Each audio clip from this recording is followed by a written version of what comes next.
बाज़ार में वैरायटीज़ बहुत है, सामान बहुत है, बट जो आम आदमी की पहुंच से बाहर होता जा रहा है, जो जिस तरह से महंगाई बढ़ रही है, तो उस हिसाब से ना तो शॉपिंग हो पा रही है ढंग से। बस यही है कि रेट पूछ के बाहर निकलना पड़ रहा है।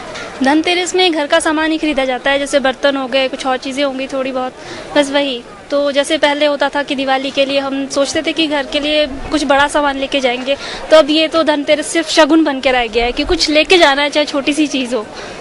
जी बिल्कुल अवॉइड ही करेंगे, क्योंकि रेट्स भी एक तो हाई हो चुके हैं, ऊपर से मिलावट है, तो हेल्थ के साथ तो खिलवाड़ हो रहा है, ये जो हो रहा है सब कुछ, तो इसलिए हम अवॉइड ही करें। घर में जो थोड़ी बहुत बना सकते हैं वही बनाएंगे। धनतेरस पे बोलते हैं ना कि बर्तन खरीदना शुभ होता है, जेवर खरीदना शुभ होता है, इसलिए आज हम शॉपिंग करने आए हैं बर्तन की। दिवाली पे ये चीजें शुभ होती है, लक्ष्मी मानी जाती है ना, इसलिए हम इनको खरीदने आए हैं। पर थोड़ा ये महंगाई हो गई है, उस वजह से हम जहाँ 2 बर्तन खरीदने थे, हम एक ही बर्तन खरीद पा रहे हैं। इस बार तो शायद जिस तरह से महंगाई हो रही है उस तरह से तो कम ही होगी।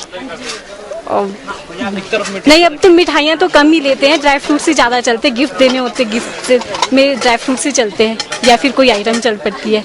दिवाली का सामान खरीदने आए हैं, पर महंगाई के कारण बहुत कम लिया जा रहा है, क्योंकि जो चीज़ हम 100 रुपए की लेते थे वो अभी 200 से ज़्यादा है। सेलिब्रेट करने के लिए मिठाइयाँ ले जाते हैं और घर में सजावट के लिए फूल और भगवान की तस्वीरें वगैरह, जो कि महंगाई के कारण बहुत कम लोग खरीद पा रहे हैं। कि महंगाई कम हो और जो केंद्र की सरकार है वो महंगाई को कम करे।